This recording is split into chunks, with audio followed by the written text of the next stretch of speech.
I recently ran a poll on my Instagram to ask you guys for your favourite production cafe racers of 2019.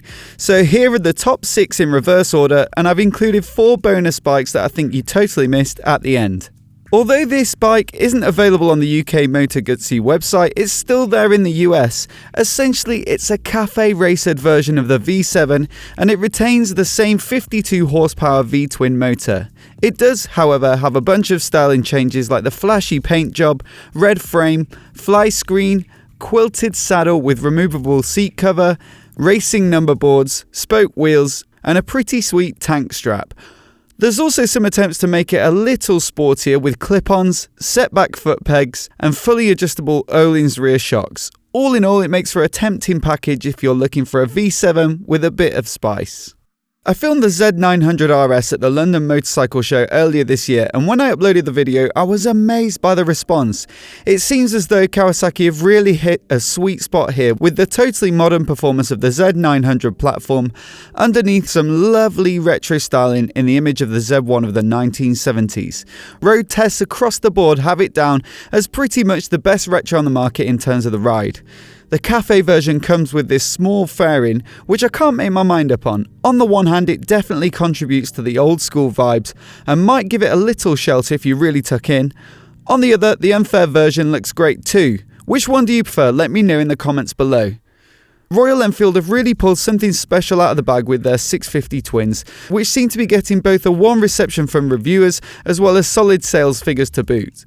Yes, the Continental GT is a little down on power at 47 horses when you set it against the rest of the bikes here, but the styling is absolutely spot on, and at a shade under £6,000 for the more basic colour schemes, it's a total bargain. Combined with the 650 Interceptor, it appears to be a total hit for Enfield, with motorcyclesdata.com reporting that sales of Royal Enfield motorcycles are up by a massive 153% in the first half of 2019 compared to the same period last year. At a time when many other manufacturers are enduring a decline in sales, Royal Enfield have apparently hit on a winning formula. At third place in the Instagram poll though comes the Ducati Scrambler Cafe Racer.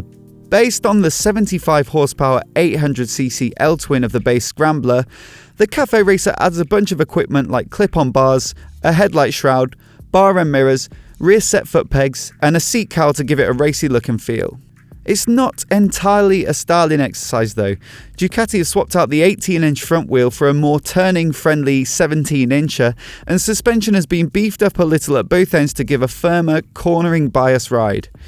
With decent power, Brembo brakes and a reasonably slender weight of 180 kilograms fully fueled, it should make for some good fun on the twisties. Much like the Ducati, BMW's R9T Racer is based on an existing bike in their range with a bunch of cafe adaptations.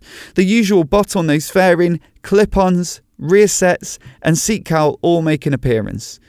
The thing that I really like about this bike though is that it doesn't look like an adapted bike. The fairing suits it so well and the seat cowl goes nicely. It looks as if it was designed as a cafe racer from the ground up. I've also voiced my appreciation for the M Sport colour scheme before, but I'll say it again, it looks awesome. Combined with the fact that it's one of the most powerful bikes on this list at 110 horsepower, I can see why it ranks so highly in the poll. But our winning bike with almost half of all the votes is none other than the king of the cafe racers, the Triumph THRUXTON R.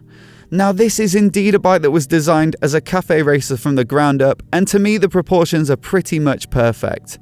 Packing the 1200 high power variant of Triumph's Bonneville motor, it goes pretty well too. I recently rode my friend Will's THRUXTON R, and combined with the mods he'd made like a DUCATI shorty exhaust and a quick shifter, it blew me away compared to my Triumph Street Twin. It felt very familiar but extremely rapid. The sound of the motor, the excellent braking, the torquey grunt, and the well-spec'd equipment all make for an awesome ride. Coming up on 5 years old now, the THRUXTON is still going strong. But there's more. Here are 4 other bikes that you guys missed. A cool bike for sure, but is it a cafe racer? It has clip-ons, so I guess it is, but nobody voted for it in the original poll. A W800 with, you guessed it, a fairing and clip-ons. But instead of a seat cowl, it's just a two-tone seat that gives the impression of a seat cowl. Very clever. And now here's a Suzuki with the fairing, clip-ons and two-tone brown and black seat. I must say I rather like this bike though, and it's good value at $6,500. Last up, the XSR range. The new paint schemes for 2019 are lovely. But again, is it a cafe racer? It's got that feel about it, but no clip-ons, which are, as we've discovered today, the essence of a cafe racer. Let me know if you think it qualifies in the comments below. And if you're new here and you want to see more videos like this, hit subscribe and I'll see you next time.